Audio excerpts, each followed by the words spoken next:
I suggest that we're just going to take a few minutes to actually connect to our embryo before we start talking more about it.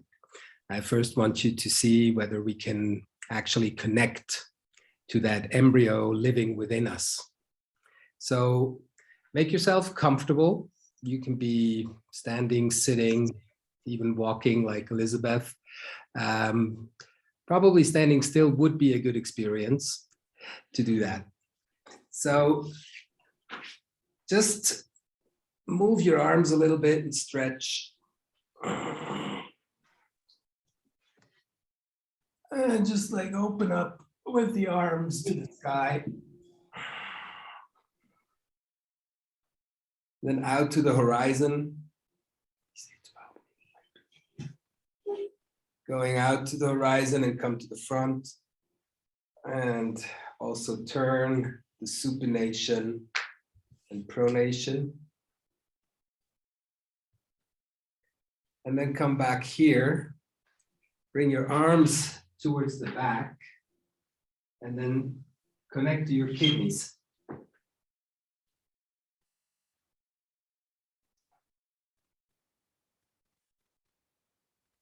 Good.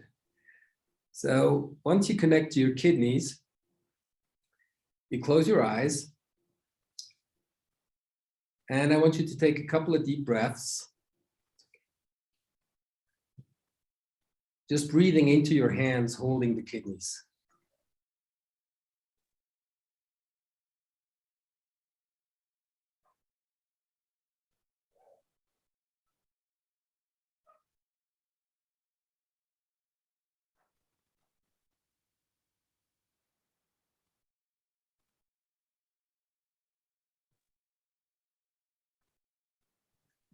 Then you let your hands come comfortable and rest on your thighs or on the side of your body.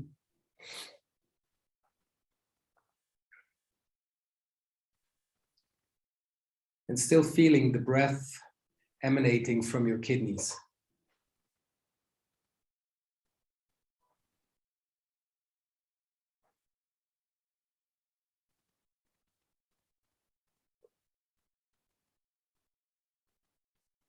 The first movement I want you to perceive is to perceive a movement coming from the back of your kidneys, moving anterior, moving ventral towards your navel.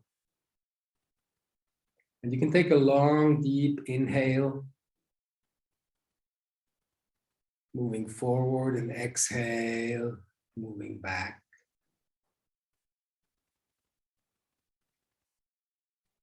And let yourself inhale again to the navel.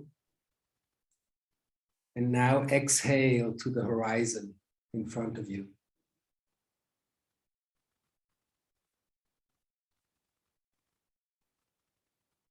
And you just let your navel connect you to the horizon and also to connect you to your mother's womb.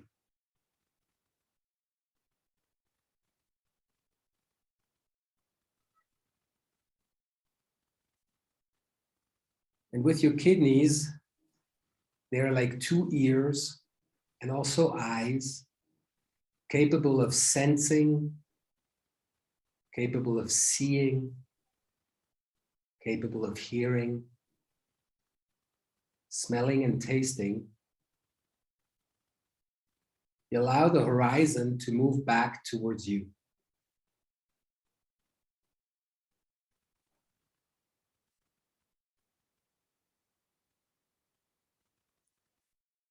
And as your breath starts to regulate, you're feeling the horizon coming closer to you.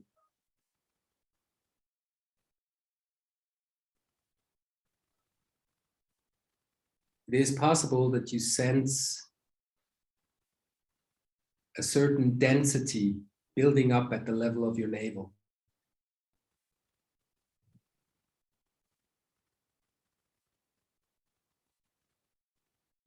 It's also possible you just feel some butterflies or just light fluttering at the level of your navel.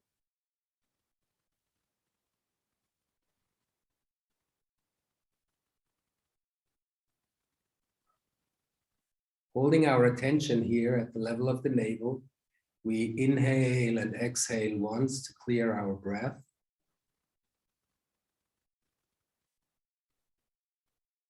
And now let's inhale through the navel, feeling how all of our back side, the back of our head, our back, the sacrum is half round. And with the inhale, it moves from ventral back to dorsal. So you take a long, deep inhale. And then as you exhale, you feel that something starts to envelop you from the back. You can imagine it's either like a silk cloth. It could be the arms of your mother, the arms of your father, or the arms of a loved one.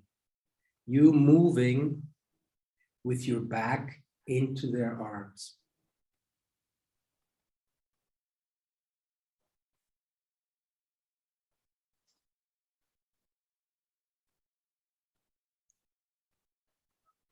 Allow yourself now the sensation of being held from behind, feeling arms enveloping all of your body.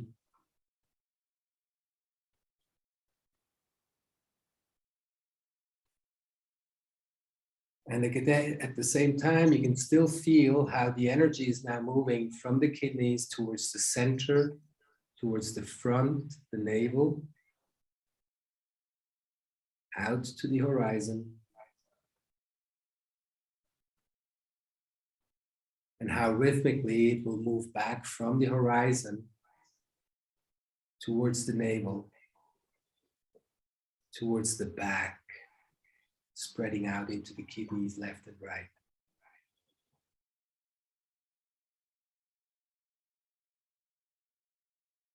You can also allow yourself now from the kidneys to come back to that center point. And this time, instead of connecting to the navel and to the horizon in front, to the mother, we are connecting towards the back. Connecting between the second and third lumbar vertebra, there is an acupuncture point called Ming Men, which stands for the door of life.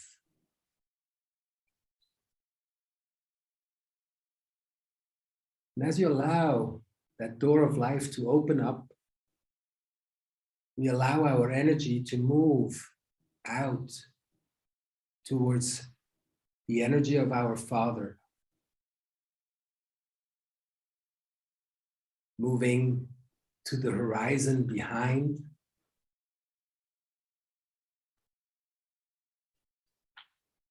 connecting with the young energy, the energy of the Father in the back, connecting through the navel to the front of the horizon, connecting to the mother.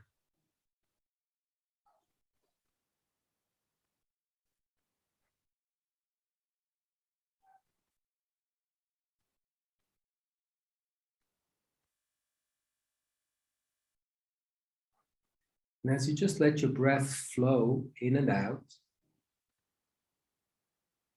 it is possible you notice that either your energy and awareness is moving from the center out, forward or back, or feeling it from the horizon in front of you to move back towards the navel, or to move from the horizon in the back of you, penetrating into the door of life.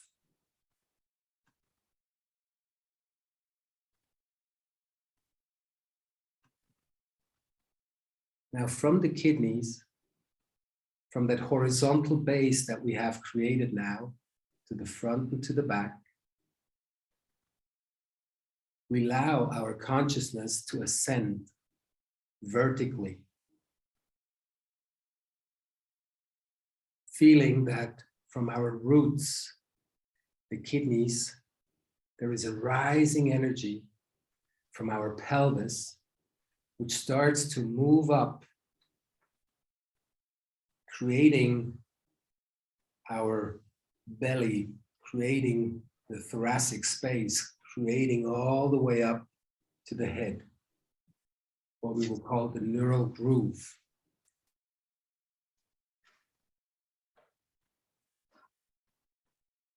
So now sensations become manifold, and it's important that you just from time to time check in, where is it that you feel that you're being drawn to?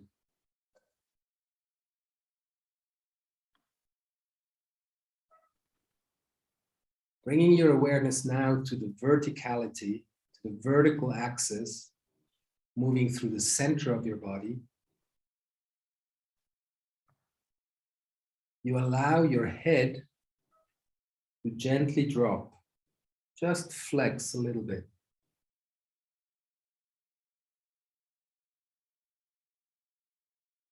Imagining now that you're in about the third week of your existence, where the heart starts beating.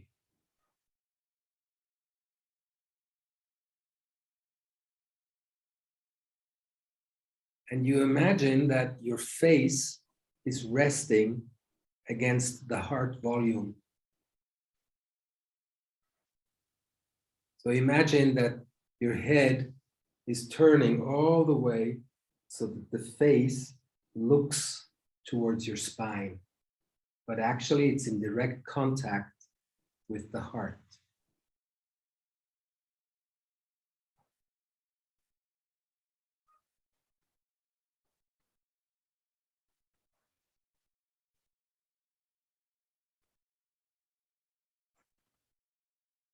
So we still have the ongoing pulsations of the flow of life moving to the horizon in front and in the back.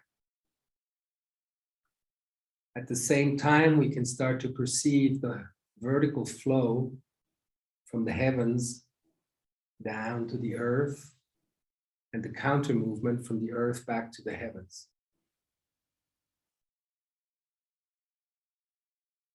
With the head gently flexed, imagining that our face is resting against our heart.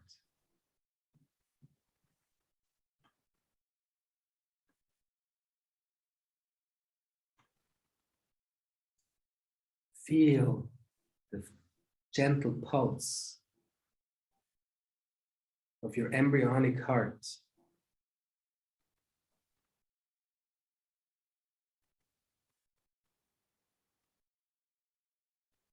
And feel how something on the top of your spine wants to roll in even more, wants to curl up against the heart.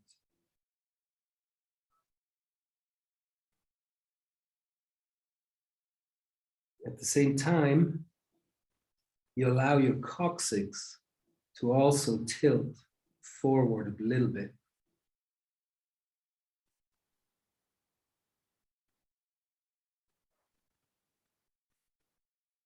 And as we stay like this, bring your hands back onto your kidneys, unless they have stayed there.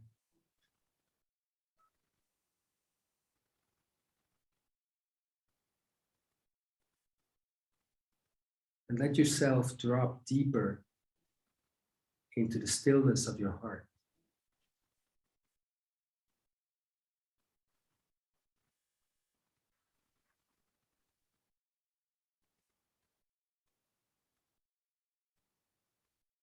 The deeper you allow yourself to dive into your own embryo, the more you're going to start feeling an urge of actually straightening up your spine. At first, it's just a gentle impulse where you feel that the lumbar spine wants to move a little bit forward. Allow the sensation to grow.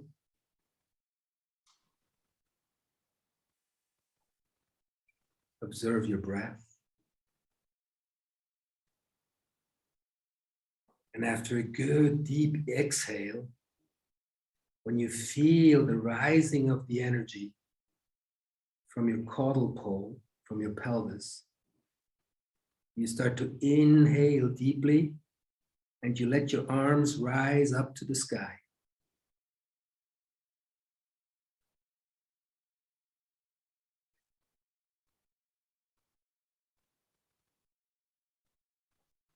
Feeling suspended between heaven and earth. You exhale and let the hands and arms come down to rest on your thighs.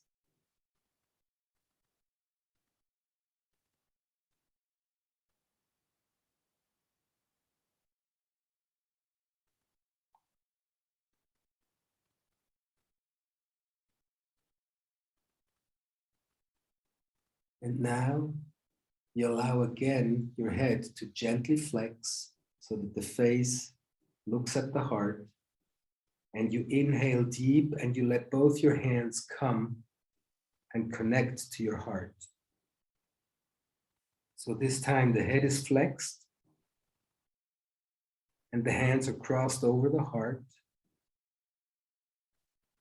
The more slowly you do it, the more interaction you will feel.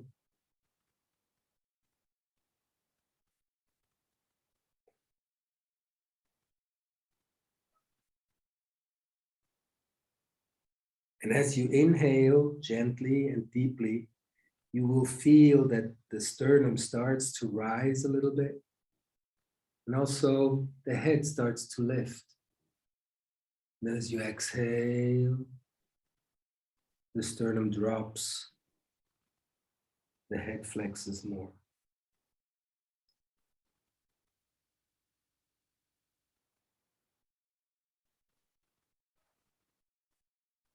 Now allowing your body to bring you back into this extension, opening the heart space. And with exhalation, you come back. The sternum dropping and moving back towards your spine.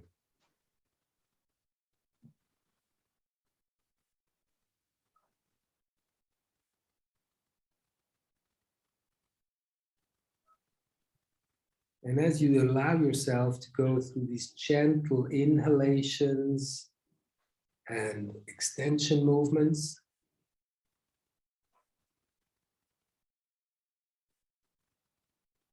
coming back down into flexion.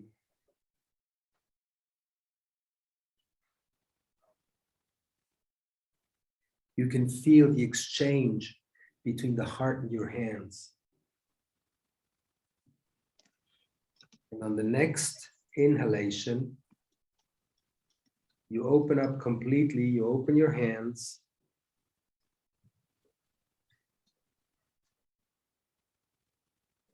And you just hold your heart space. If it's bigger than your heart, that's okay. It's your heart space. It can be very big.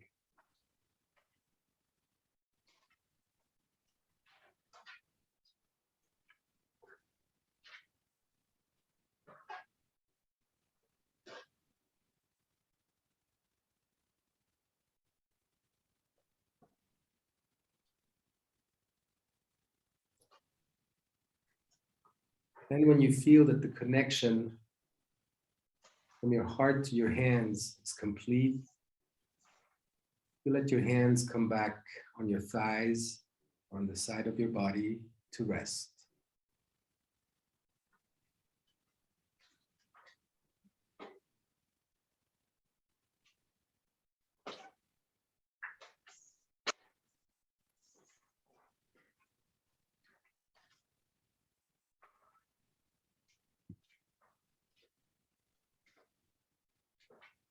And whenever you feel ready, you allow yourself another little stretch or two,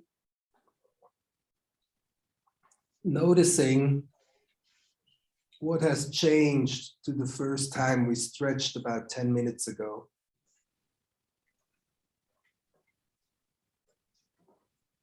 And feeling the connection from your kidneys to the navel and to the back, to the verticality, to the face and the heart and the hands.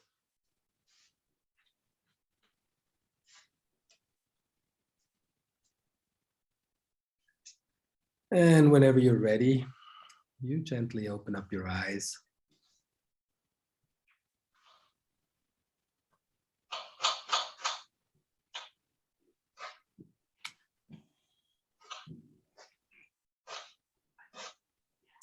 All right. So just make sure your microphones are off for now. And I would just like to give it back to you. And if you have something that you would like to share, then Adam will do what's necessary so that everybody can hear you.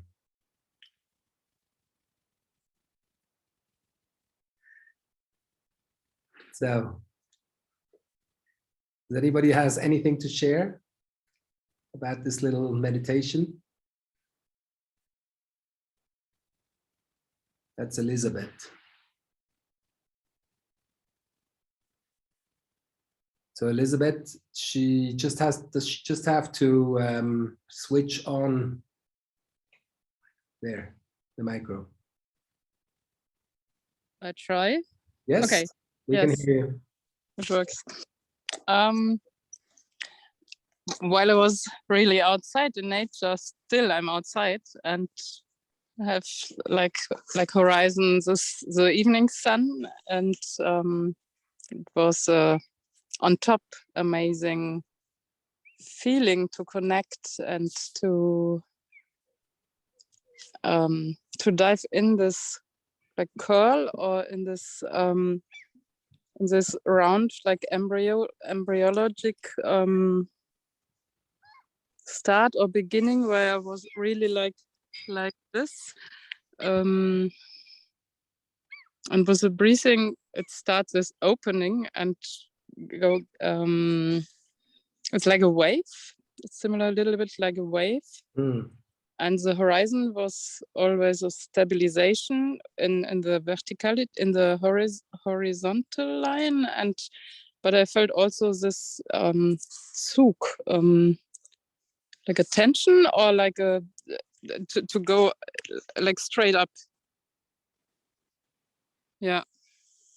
And at the beginning, when you said with the in back with the father energy and in front to connect with the mother energy, this was very like heart touching, and I think I will go on more on this. Yeah, it was quite. It was too quick for me.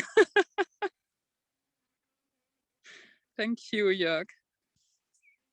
Yeah.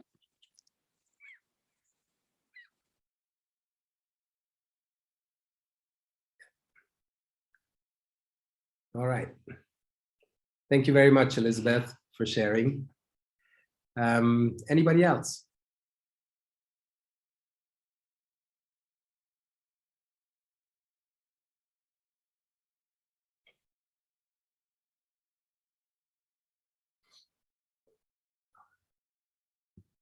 Hast du eine Ahnung, wer sich da jetzt, wenn sich dann niemand meldet?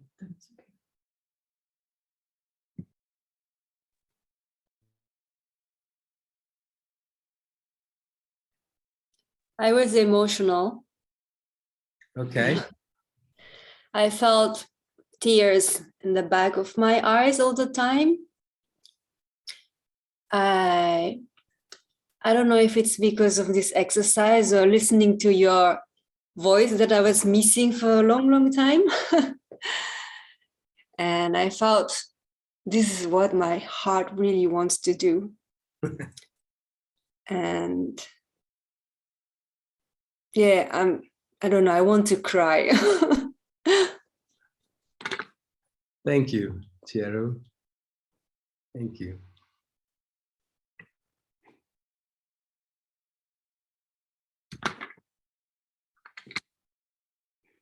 I think it's very touching when we connect deeply to our roots. And with the meditation that we just had, to connect first to the kidney energy, it's really how we can connect to our ancestors and to connect to our mothers and grandmothers and grand-grandmothers, and at the same time to the fathers, and vice versa to their own mothers and own fathers on each side. At the same time, when we start to really feel this energy moving from the back to the front and then moving from the horizon back inside is something that I have been working with now for many years. And I believe that this is something that helps us practitioners to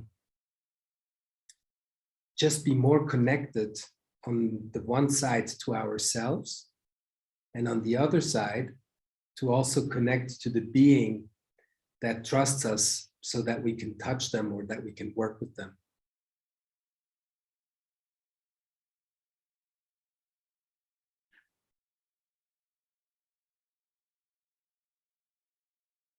Would anybody else like to say anything?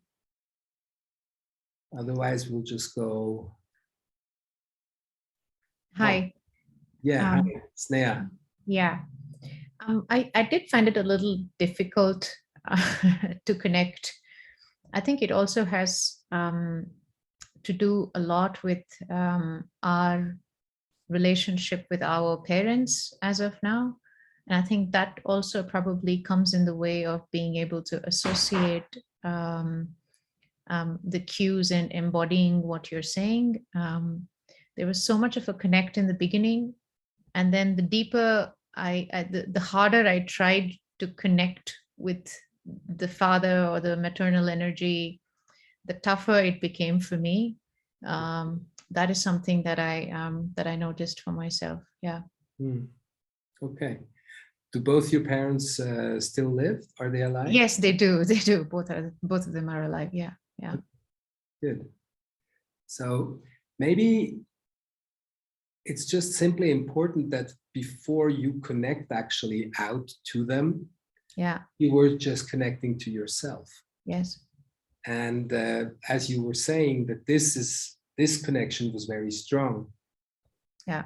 And I think it's also important that we understand the way, you know, oftentimes we think we are born out of the womb of our mothers. But actually, if we use a different picture, we are actually born out of ourselves. It's a very different view, because as we are inside the womb of the mother in a way is a host. It's, let's say it's like a hotel. And but we have a room inside that hotel.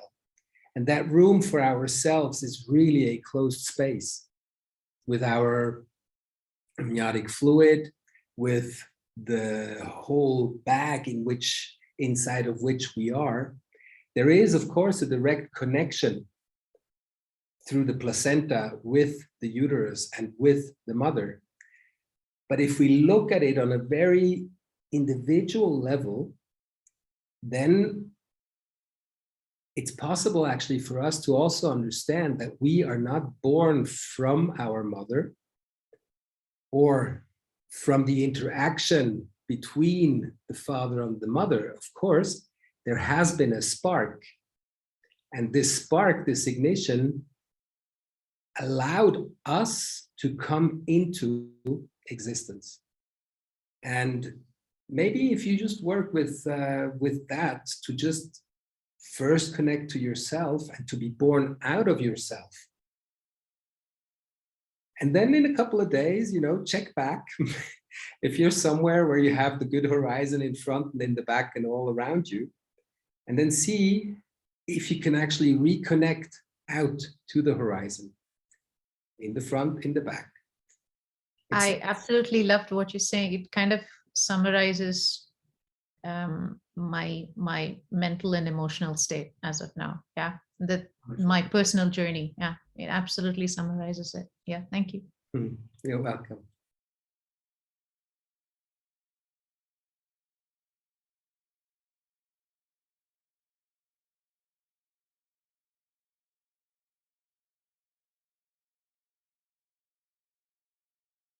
All right. Anybody else?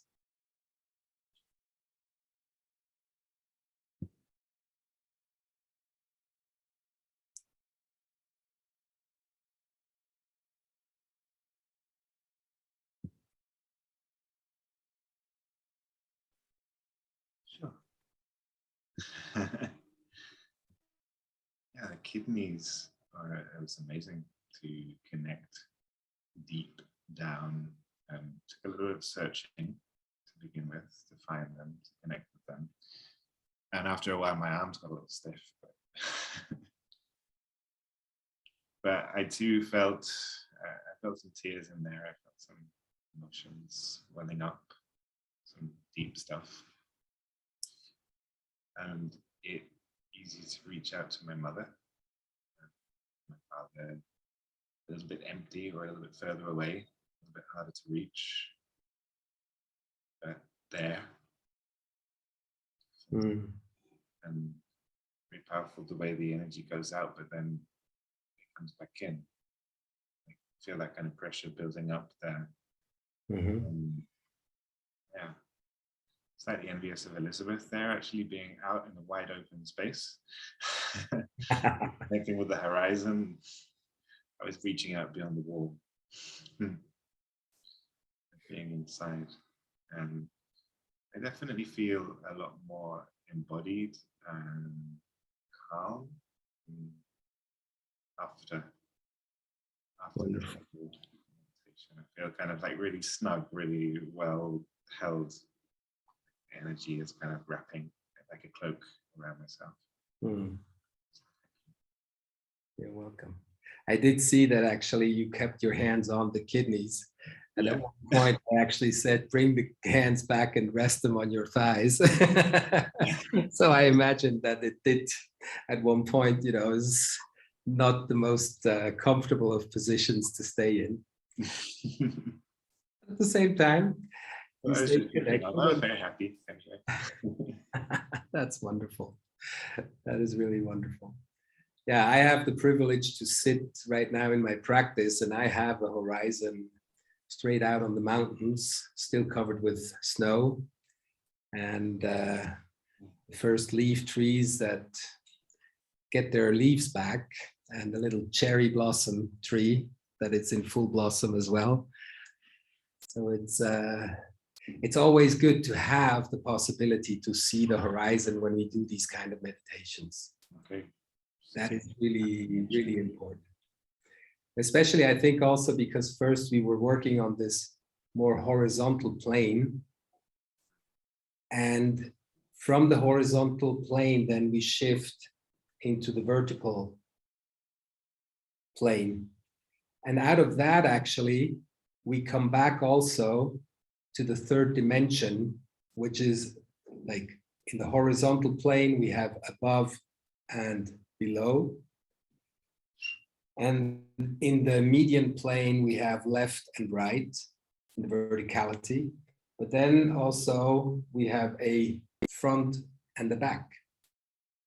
And so maybe I'll just explain a few steps of the meditation that we just did. I think that could help everyone to start to get a feeling for what we actually want to do is to be able to connect to the embryo within. And there are a couple of very important things for us to understand. And like the workshop that Adam and I have planned, it's really a workshop where we want to go into the experience of the living embryo within. And if we take the beginning of the meditation, when I asked you to feel that you are moving first out, and then you're moving back towards the center, and then from the center, that you actually move backwards like this. So if I show it from the side, you make yourself round and you move back. This is a movement which, anatomically speaking, is oriented from ventral to dorsal. And then from that movement comes the other movement from dorsal to ventral. And to give you an idea, this movement happens after about 7 days after our conception. This is a movement during the first 7 days when conception has happened. The egg that is now a zygote is still tumbling down through the tubes and only moving towards the uterus within that period of the first 7 days. Sometimes after 6 to 7 days, when the zygote, which has already begun its development as a whole, is now within the uterus and is actually like when we go and visit someone, we would tap on the door so that the person would know that we're here. And as this tiny little thing that we were at that moment, we actually don't tap at the door with our front. This is what we do. We tap against the uterus in this movement from the front to the back. And it is the contact with the uterine wall which will then allow the uterine wall to open up so that we can actually glide in even more. And only then will the uterus enclose us. And that will be like the beginning of the 2nd week of our journey to become a human being. And so the first week that we are coming into existence is a week which is really characterized by a sensation of incredible compression. This compression is what is called in embryology compaction. Imagine if you have a very thin pencil with, let's say, a mine of 0.5 millimeters.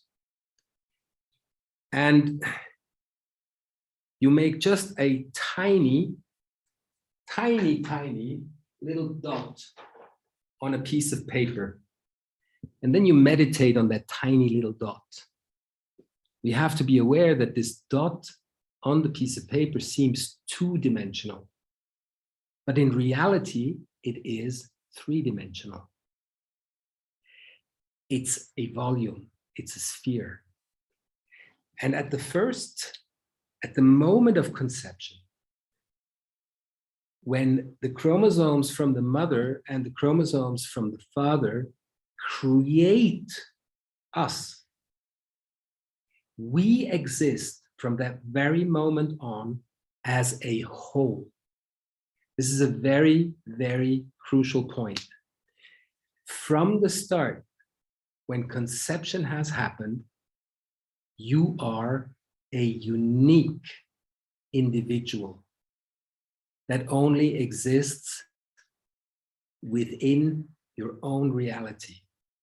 In embryology, this is what is called individual specificity. And that means it's impossible for you to be someone else. Or, in other words, the only possibilities that we have is to be whole. Because from the start on, we are whole. And if you imagine that this wholeness, actually, we talk about embryological development. Sometimes we also talk about evolution. Actually, the whole is simply differentiating. And from that moment of conception, there is a threefold reality. And this threefold reality, I'm just going to put this down.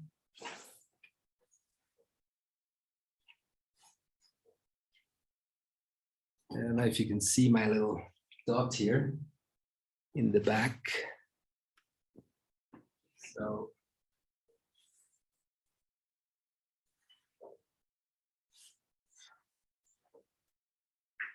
So this is the symbol in astrology. I think it's the symbol for the sun. And in biology, it is the symbol of a single cell. We all know that a single cell has three realities. The outside layer is the membrane. It's the cell membrane.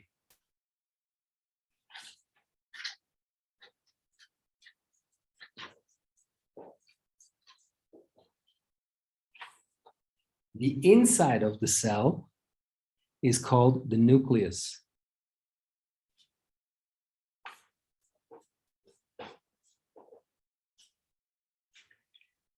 And the space in between is what we call the cytoplasm, which will be the space connecting the membrane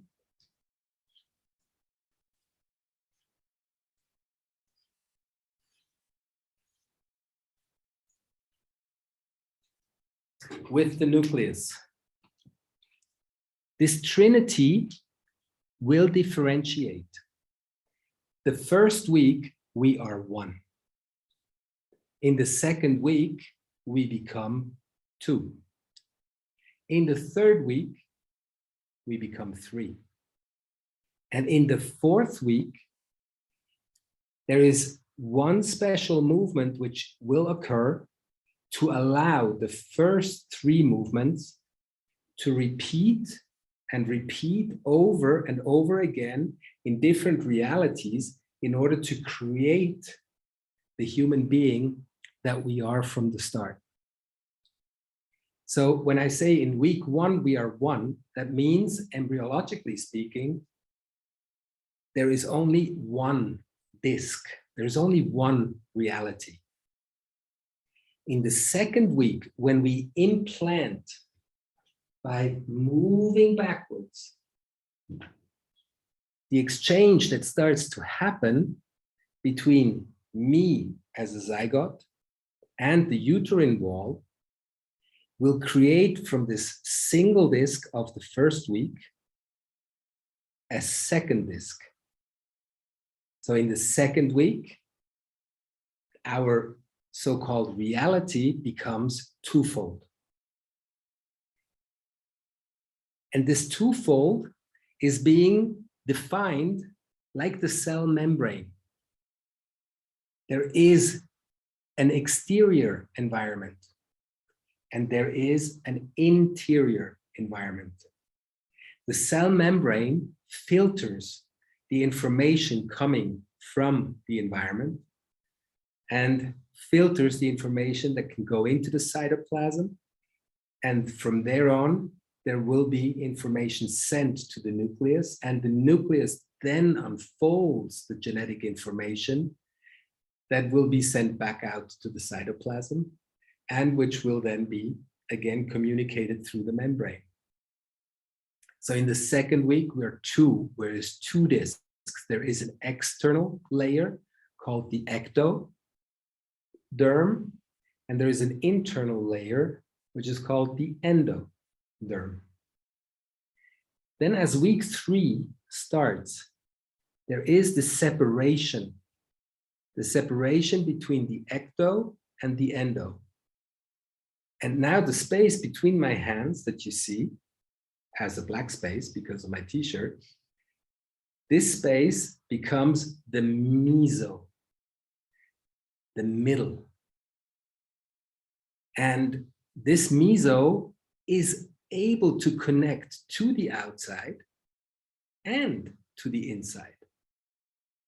So in the third week of our existence, the single disc of week 1 that became a bilaminar disc in week 2 is now a 3-layered reality, out of which the whole being, as we know ourselves, will differentiate more and more and more precisely. In the 4th week, no, let's stay in the 3rd week first. So in this 3rd week, there is what is called centering. And this centering happens around the heart. So actually come back, the 1st week, single reality, 1 disc. But there is enormous forces of compaction at work. Because at first, imagine that little dot that you maybe did draw on your piece of paper. This is how big we were. But now, with that volume, at first, at conception, it's a single cell called the zygote. Then we call it cell division. Some other thinkers, they were thinking, well, is it really a cell division, or would it maybe, or could it maybe also be a cell multiplication? Because out of 1, there is 2. And out of the 2, there is 4. And out of the 4, there is 8, 16, 32, 64. 64 stem cells. Not differentiated yet. But then, in the 2nd week, because of these enormous forces, you imagine the volume of your zygote is the same, but 1 week later, there is 64 cells contained within. If you cannot imagine what kind of pressure that would create, maybe you do remember that once upon a time, some 20 years ago, we used to have telephone cabins. And now imagine, at first you're a single individual standing inside your phone booth. Then there is 2 of you. Then there is 4. Then there is 8. Then there is 16. Now at 16, I think everybody can start to really imagine that there is a lot of pressure building up. If we try to make another 16 come inside that cell, unless probably this phone booth was built in England, where they had these solid phone booths out of iron, but maybe some of the windows, they would start to burst. So this is week 1, that's compaction. And when that compaction reaches its maximum, in the 2nd week, when we gently come and tap on the door, then expansion happens, a complete expansion. And in this expansion, the twofoldness starts to become a reality. And already at this point, the young embryo will start to develop towards what it will later go into a so-called caudal pole, the pelvis, and into a cranial pole. So in the 2nd week, there is expansion. And this expansion creates a connection between the cranial pole and the caudal pole. In the 3rd week now, when 2 becomes 3, the space that opens in between the meso, which will start to move everywhere, together with the ecto and together with the endo. In order for the growth and the differentiation to actually take place in a coherent, organized way, in the 3rd week, all the movements are recentering around the heart. So the caudal pole will recenter around the heart. The cranial pole will recenter around the heart. The left and the right side will recenter around the heart. And the front and the back will also center around the heart. So the 3rd week is the heart centering. So if we go back to the meditation, when we established the vertical axis and then allowed the face to come and be connected to the heart space, we are entering actually also in this 4th week. The 4th week, which is the development of all specific structures in the human body. What exists first is the cranial and the caudal pole. In the 3rd week, the meso starts to appear, which makes the thorax actually grow, and the heart, the lungs, which will move down from the cervical spine. And the neural groove, the central nervous system, which actually moves up from the caudal pole towards the cranium.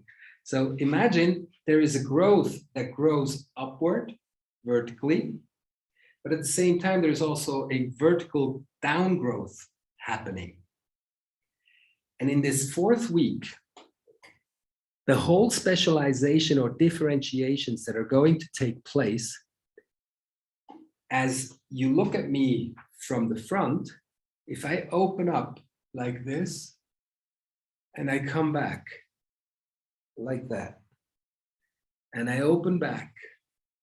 So there's a lengthening happening, and at the same time, there is a shortening happening in the vertical axis.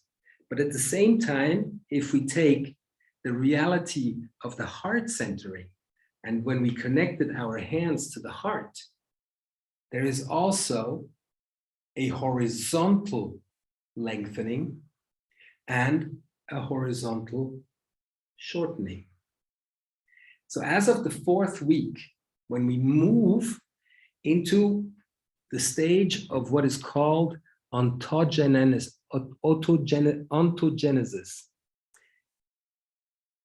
that is the moment during which, from the 3rd week, from the 4th week on until the 8th week, the end of 2nd month, all of our organs develop. All of our organs will come and sit in the place where they will be in us adults. So you have to imagine that in the first 4 weeks, there is not so much specificity around, but there is this trinity of membrane, cytoplasm, and nucleus, which develops into an ecto, a meso, and an endoderm.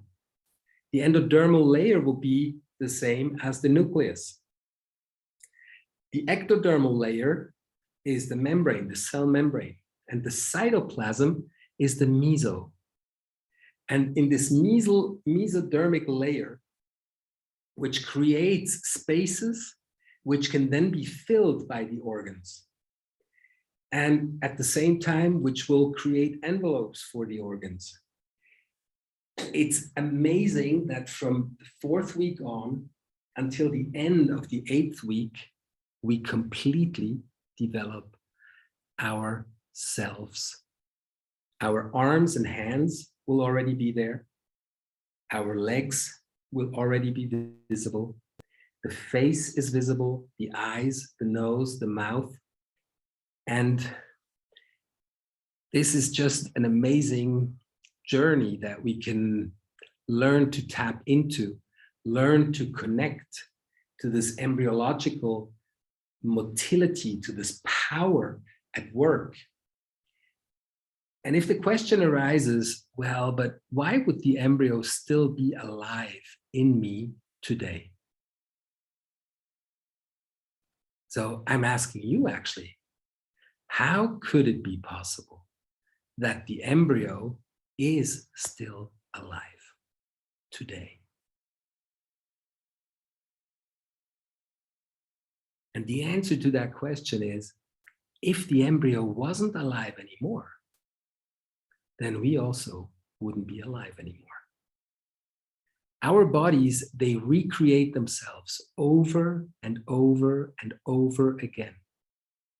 The blueprint which allowed us to become who we are is contained within the embryological development. And it is that embryological development which stays as a stable reference towards which liver cells, lung cells, cardiac cells, renal cells will orient in order to recreate and perpetuate themselves. Always in relationship to that primary information which has been contained from the moment of ignition. So that let's say in short, gives you an overview of the first 4 weeks. Of course, there's a lot more that that we can learn. However, if you take away from today these first 4 weeks, the first 4 movements, the first movement, which is a movement of compaction. If you compact yourself long enough, there will be a moment where you will want to unfold. So out of compaction, you will go into expansion. Once you expand, and you cannot expand anymore, because at one point there is a certain limit to our expansion, there is a movement of recentering happening. And this recentering happens around the heart space. And once the heart has developed, and you will discover the amazing thing is that at the beginning, before there is a heart, there are 2 aortas. One will become the central nervous system and the neural groove, and the other one will become the heart. And would you imagine that the heart at the beginning is just a tube? And that this tube, because of the recentering around the heart, the next movement which will then come is to open up into the verticality and then come back into flexion and go back into extension with all the layers involved, will motivate that tube by its own innate intelligence to at one point come together, but because it cannot go into itself, it will create a loop, a first loop. So as they come together, it's going to create a loop. And as the whole thing opens up again, the whole loop starts to turn around itself. And then it goes and starts to open again, and then comes back together again. So in the end, we start from a tube, which comes together, starts to create a loop, which then starts to turn around itself, opens up, starts to refold and come back together in the refolding, and then unfolding again. And at the end, we have a 4-chambered heart made out of one single tube, which is the ventral aorta. and the dorsal aorta, which becomes the spine, the cranial pole, the whole vertebrae, the intervertebral discs, and everything. So that's the amazing journey that the embryo invites us to. The more we can connect to that inner intelligence, towards which our being orients all the time in order to renew itself, we can also find in that development that a lot of the behaviors that we have are actually already pre-exercised as an embryo in the early childhood, or like in the very early embryonic development, the first 4 weeks.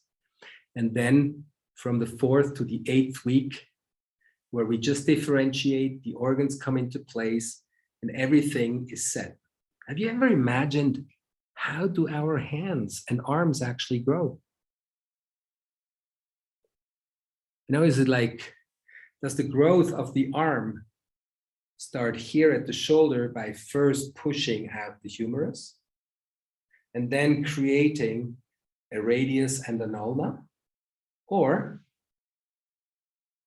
do our arms start to grow by first moving towards the heart? And what we first see is, we don't see the fingers yet like this. What we see, like the little foot of a duck. It's like, so we think, oh, yeah, we're going through that same stage. No. Our arms, they grow by first pushing forward the hand space. And then the space lengthens and it starts to form our forearm. And then in order for that forearm to actually lengthen and give rise to the upper arms, we are going to unfold and supinate. So our arms development, they develop first with the hands, then with the forearm, then with the humerus. And the same is true for the legs. So what I would love to share with you is that we become aware of those growth directions. They are happening in a very orderly way, and we can learn to tap into them. And as we have someone that comes to see us, because we're a therapist, whether we touch or we don't touch, it's amazing, by having the awareness of the embryological development, that we can guide people to reconnect to parts of themselves that they might think that they have lost. So looking at the time, I think it's time to close up my part of what I wanted to present you today. But we would like to also still open the space if there is any questions or anything you would like to know or to deepen. So I give back to Adam. Beautiful. So much in there, and yet it's only the beginning, right? I feel like you just blow my mind a little bit, but you know, it's like the introduction. All of this is, it's setting up a rhythm or a motility in the field, which is continued throughout life, and we're changing, yeah, but we're not becoming something else other than what we always were. Exactly. Yes. Like quantum entanglement as well, when two subatomic particles come out of the same essence, they will always be connected no matter where they are across space and time. Absolutely. Beautiful. Has anybody got any questions? Now is your opportunity. ask Jörg, or any reflections, any insights.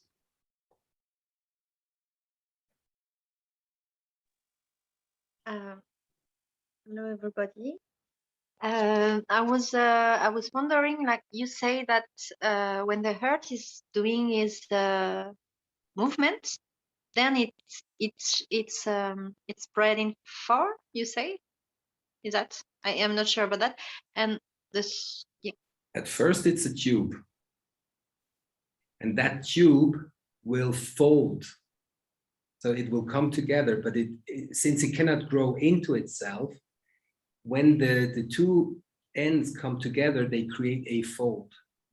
And that first fold then starts to turn. And then by the unfolding, it starts to stretch again. So, and then it folds back again, and then it re-stretches again. So over the folding and unfolding, the ventricles are being created and the atria. So the 4 chambers of the heart actually are created through those 4 movements that we saw from the first 4 weeks. The week of compaction, then the week of expansion, then the recentering around the heart, and then the opening into the verticality, which will set the heart in our chest, where it will come to rest. But also that means, because in that 4th week, we go into that verticality, that we, from the beginning, are made to be walking on 2 feet. We're not made to be walking on all 4s. It's a stage of development we go through. But within the development, the standing on both feet and the walking is already a part of the initial program. Does that answer your question? Yes, I think so. But it's like, because you spoke about the spine at this moment, and that's I feel like I don't know the connection between these 4 parts and the spine, and I was thinking like one part become the spine, so I was not sure about that. Good that you make a precision on that. So actually, at the beginning, before there is a heart, there are 2 main channels, main tubes, and they're both called aorta. The one that moves towards the back, the dorsal aorta, will give rise to the neural groove and to the central nervous system. So that at the beginning, no heart, but then the central nervous system starts to grow because there is a shift. The dorsal aorta creating the space for the central nervous system to grow. But because the central nervous system is growing very fast at that moment, it needs supplies, it needs food, nutrition. And that food is actually brought there through the dorsal aorta so that the central nervous system can grow. Meanwhile, because there is this transformation and this shift into the back of the body, the aorta, which stays, will become and move forward ventrally. And at first, it's just a tube connecting the head and the pelvis. But then as differentiation moves into its next stages, it is that ventral aorta, which is the one that is folding and creating the heart, the 4-chambered heart. Whereas the posterior one, or the dorsal one, is what creates the central nervous system and the spine. So So anybody who has troubles with their head and their heart, not feeling the heart, they just need that little insight to know actually the head is born from the heart. The brain comes from the heart, not the other way around. That is true.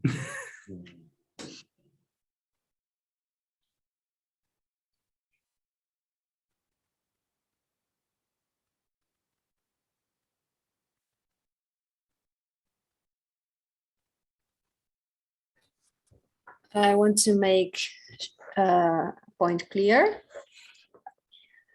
So in our body work, in osteotai, we do a lot of compaction and decompaction, or expansion. We wait for expansion.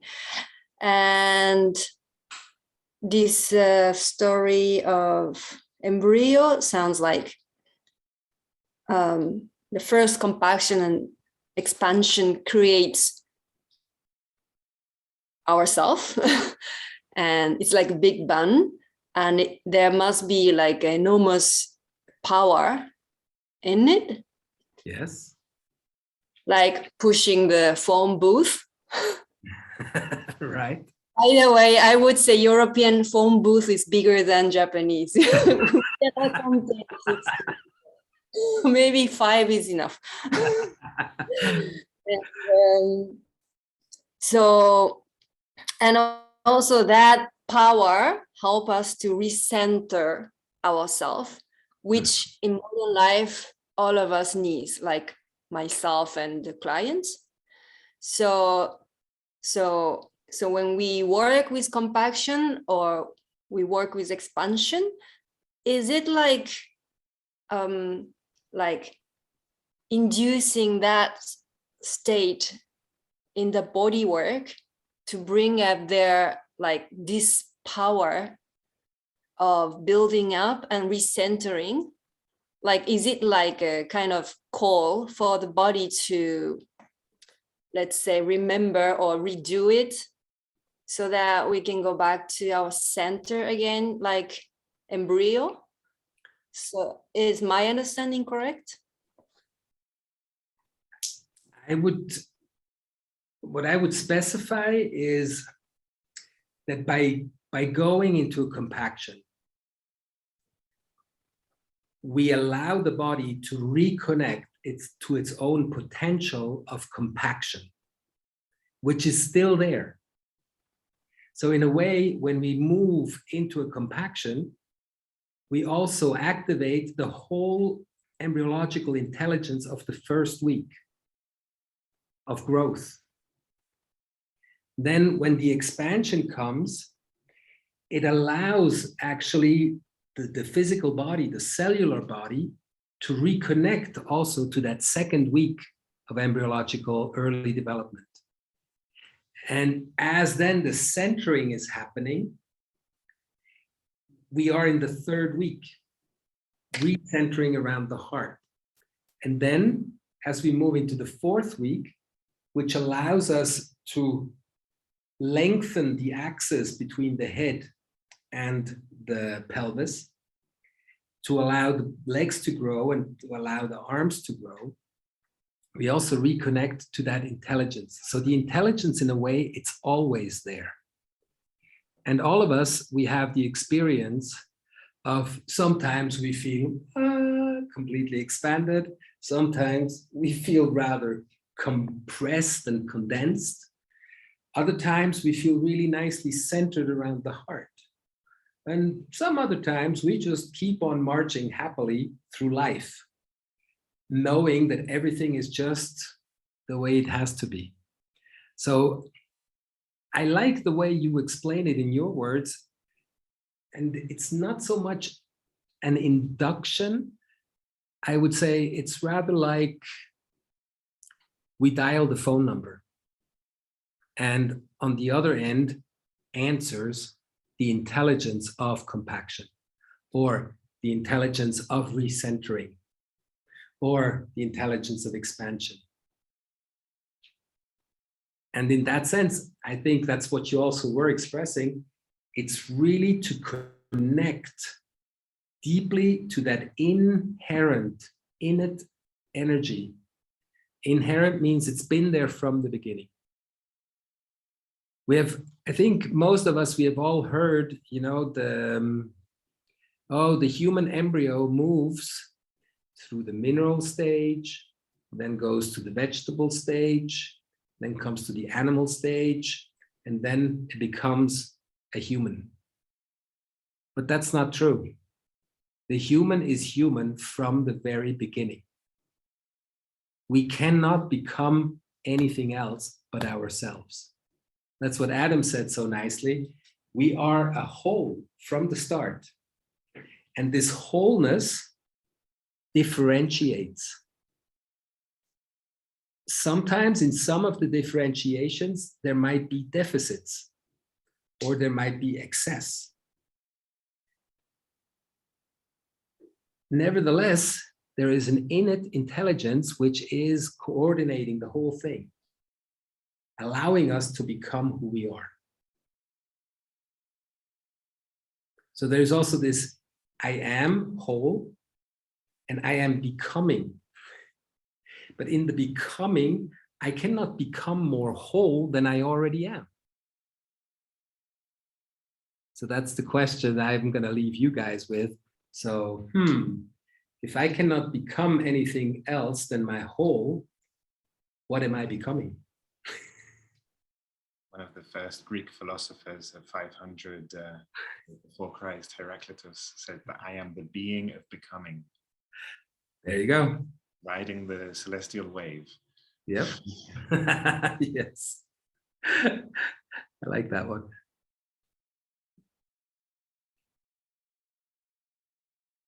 Did that answer your question, Chiaru?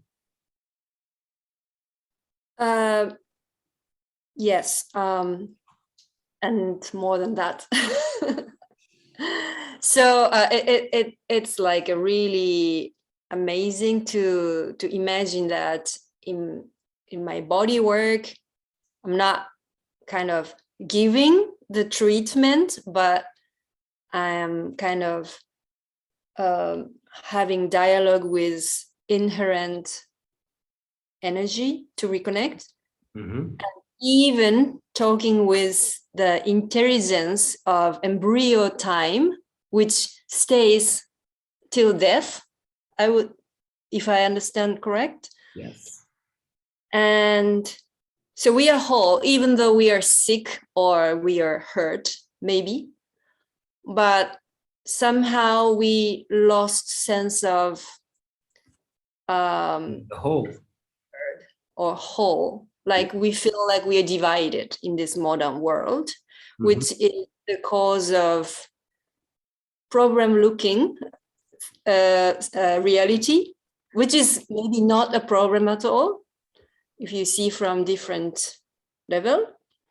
So in the body work, we are kind of accessing or making dialogue with that intelligence to kind of help remembering in conscious level maybe, or physical reality to, I don't know how to say, but to say, hi, we are whole. Yes. Yes. And that is, in other words, healing. Is it? Yes. Well, you're saying the healing is the healing that is really happening is the consciousness that arises that I am whole. And knowing that I am whole, I am healed.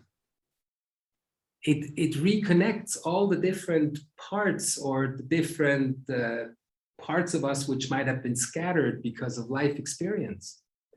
And in that sense, David and I, we are both saying, when we treat someone, of course, we listen to what they have to tell us. If they have a pancreatic cancer or if they have pain in their shoulder or whatever.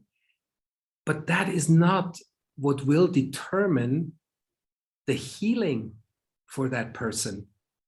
What we want to is we want to connect to the intelligence that knows how to make a healthy shoulder, that knows how to allow the organs to function healthily. So we're not going to fight against the situation. We're going to look for the health.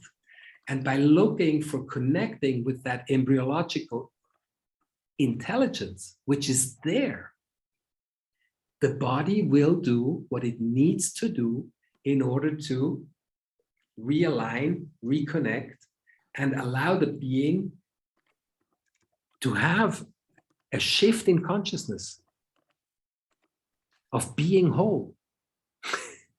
It sounds very simple. And on one hand, it is very simple. On the other hand, it is not said that it's easy to get there. There is a simplicity and a beauty to the simplicity.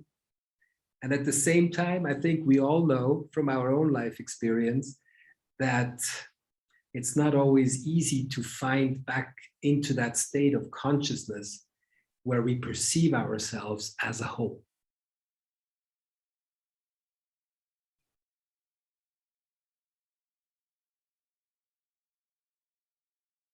So more than being a body worker, now we are wholeness facilitators. Yeah, you could say that. You could really say that. And in that sense, it also explains the new paradigm in therapy. Because nowadays, if you think the old paradigm is all our focus is on the patient and the patient's troubles or the patient's dis-ease, the unease that the patient is suffering. And in the paradigm shift, it's to recenter on the therapist. What is it that I am feeling? What is it that I am perceiving? And if I start to feel that I am scattered during a treatment, and I become aware, oh, but I'm scattered, and I recenter myself, the shift that just happens from that simple act of awareness and recentering is amazing. And it affects both of us. And that's the beauty.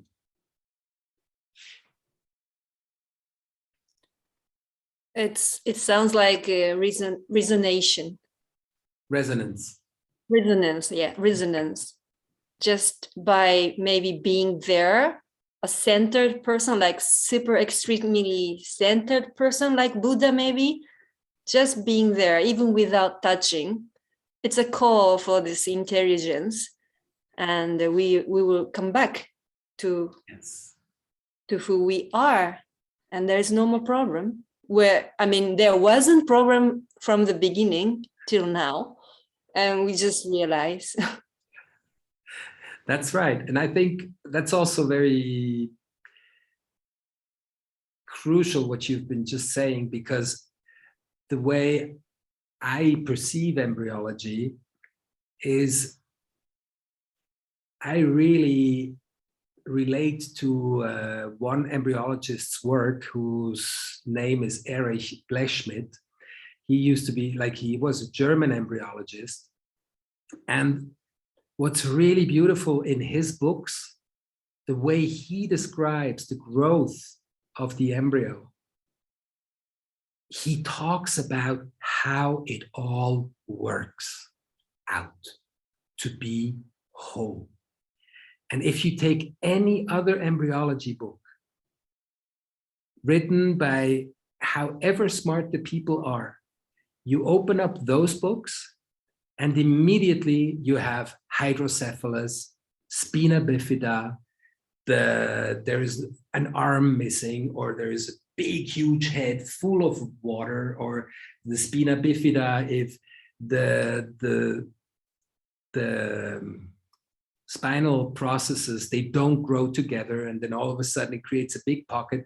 So any medical embryological book always talks immediately about pathologies.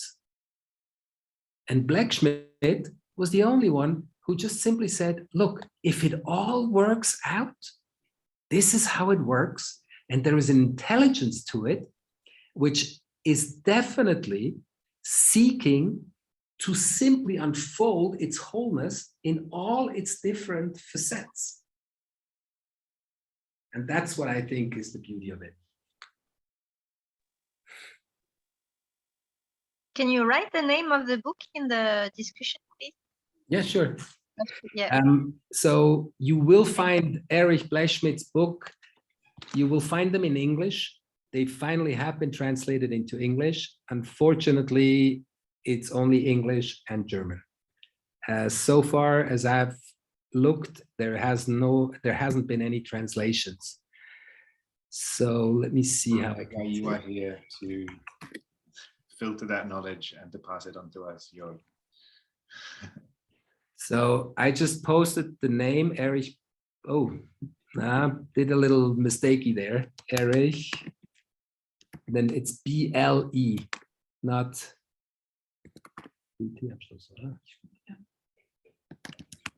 So the second version is correct. To Genesis. Thanks a lot for everything. You're very welcome. I think his book is one of the books that you will find is called Ontogenesis of the Human Development.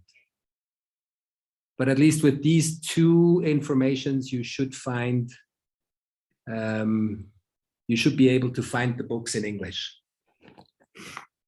or in German if you read German. And all of this information will be present in Spain from the 25th to the 30th of May. You're all welcome to come and join us. I'm going to put into the chat now some of the information that we have online, our website. But, you know, it's coming up. You may already have plans, and it may not be so easy to travel these days. So we are kind of feeling into taking this course around the world online. Are we? Are we? This has been your first ever Zoom workshop. How did I do?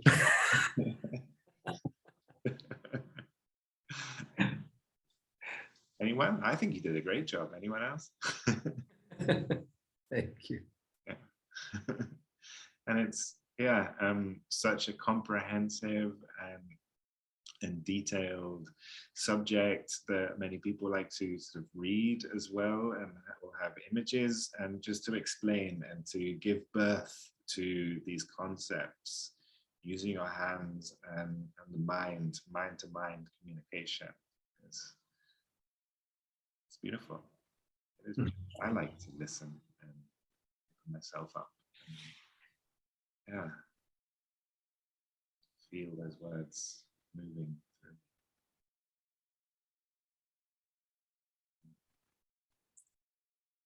So I've got your emails for everyone. So if you'd like, when we have more information, other offerings, I will communicate it to you all. So if we do go online, we will let people know. A good time.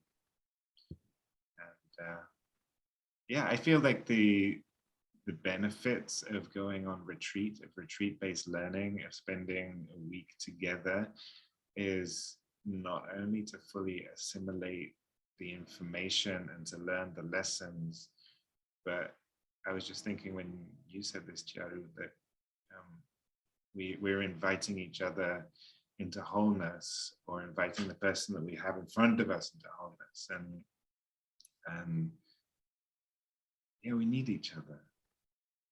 As therapists, we need to be around other people that inspire us and bring out the best in us, so that we can resonate with that. Yeah. Resonate with the positive and with the beautiful things inside society. I have a question about this retreat. Yeah. Unfortunately, not for this year, but for the future. Is it more about like presence and intention, or is it also like technical?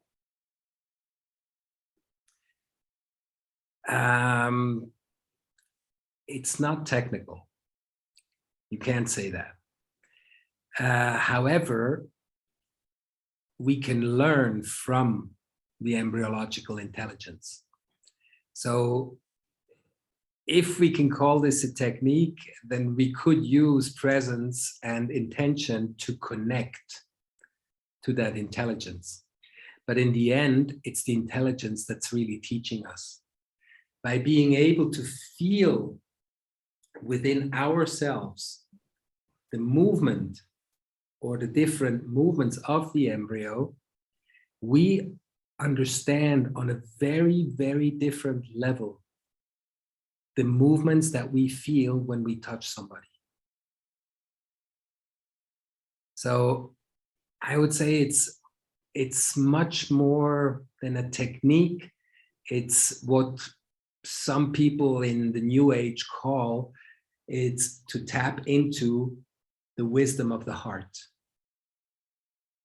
And by tapping into that wisdom, to allow that wisdom also to express itself through our hands, through our being, through our presence, through our intention. And in that sense, yeah, that's what I could say. It's really about the experience. After there is a lot of information which we don't actually necessarily need to know. Because once we feel it, or once we have a certain idea of how, like I said before, how an arm develops, we can use touch and see whether we can connect to that energy which has driven the development of the arm. And if we do start to feel it, then the body will go into resonance with it. And as the body goes into resonance with it, that's when it starts to manifest this movement in a more present and more dynamic way. So it's practical, not technical. It's practical, yeah.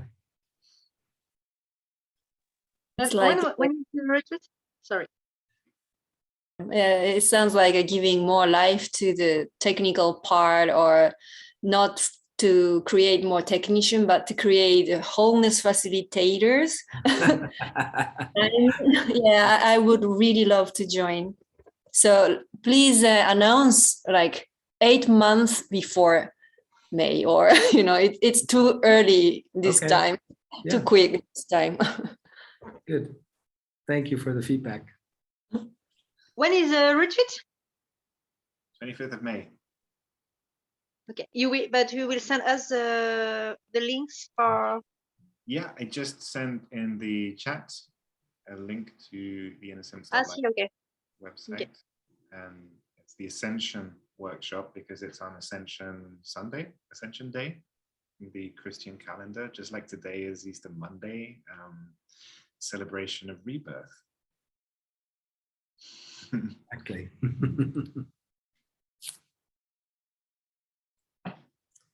Yeah, there's the flyers up there with all the full information about what the workshop contains. But I think this experience with Jörg and the explanation that you've just given it there as well is something that, yeah, it's difficult to put into words, especially into text, easier to feel and experience.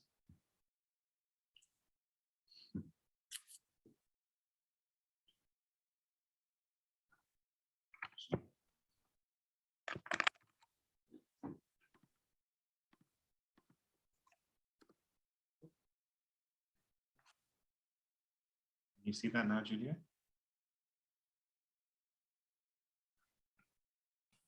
Let me see. No, somehow. Yeah, now I see it. Thank you. Okay. Great. Excellent. Nice to meet you. Yeah. Yeah, nice. For people who do have things to do or places to go. Bring today's session to a close.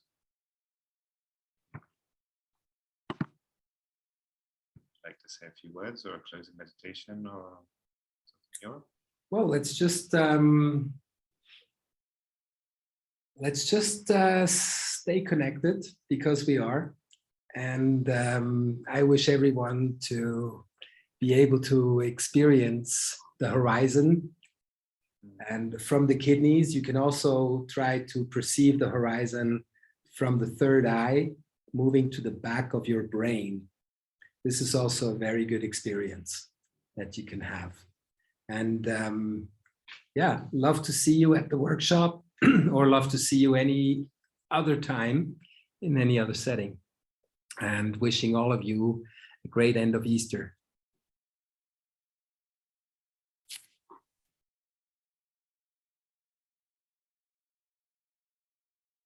Thank you. Thank you so much, Jörg. Yeah, you're very welcome.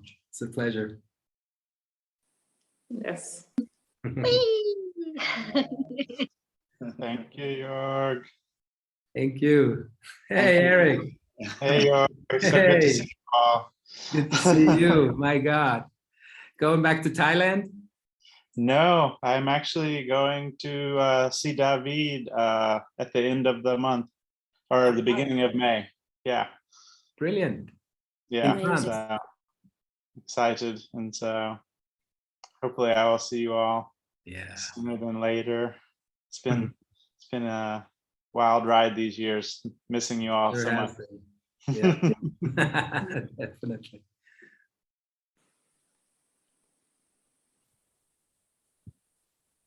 Jörg, I also talked with David today, the possibility of me coming back to the mod too. Yes. Because I have only 3 days quarantine now in Japan, and I'm allowed to take public transportation after coming back from France. So it's like a regulation is easier a little bit. I mean, at least now. And I cannot put me in the box anymore. So, and today you motivated me even more. And thank you very much, Adam, for this opportunity and your patience of keep reminding us on Facebook many times. Finally, I read. And, you read it's online. You can come. the retreat is online. I will be in if it's online. Yeah. Easy to travel if it's just and super nice to see all your faces, Julia, Elizabeth, Eric, and others. And I miss you so much. Super nice to see you. Have a good night. I mean, have a good Well, we're going to have a good night. You're going to have a good rest of the night, a few hours. Yeah. See you next Thank time. you all. And farewell. Bye. Bye. Sun is going down. There we go. Switch it off. Yes. Yeah. Bye. Bye, Adam. Bye, Jörg. Bye, everyone. Thank you for coming. Bye, everyone. Thank you both. Bye bye. Bye, Julia. Thank you for touching the heart in such a short time online. You're very welcome. Bye. And thanks, Adam, for doing this. Yes. Yeah, thanks, Jörg, I apologize. I was late. I got my time zones confused. No worries at all, Next time, Eric. just ask Google. Well, that's probably a better idea next time. Rather than calculating the hours between. You know, on the phone, we have a phone function where you can put in the local time. I have the world clock. I think I must have been confused about what where CET was. Oh, yes. Because I thought it was London. And also, apparently it's not. Time change. What is it? Reasons, so we're now GMT +2. It's weird, yeah. That's what I had just one. Yeah. And Yeah, I think the GMT Yes. On one of the emails you sent, it said +1. not Yeah, plus that's the GMT, which stands for Greenwich Mean Time, Greenwich Mean Right. Time. and That's fine CET time. is It's fine Central. time. We rule our world by its mean time. Yeah. And Yeah. I think CET just stands for Central European Time. Yeah. So it's +1. No, That's what I thought. At the moment, it's It was +2. +2. That's why I was an hour late, because Oh, there you go. Okay. I in get one it. of the things you It's said, it said summertime. +1, and so I went +1, and then I got here and I was like, I think I missed something. Well, great to see you anyway. Yeah, I feel whole regardless. So You popped up thank you for that. in the weight room at like an hour into it, and I was like, All right, much love, and hopefully we'll see you all very soon. Yeah. Good to see you again, brother. Take care.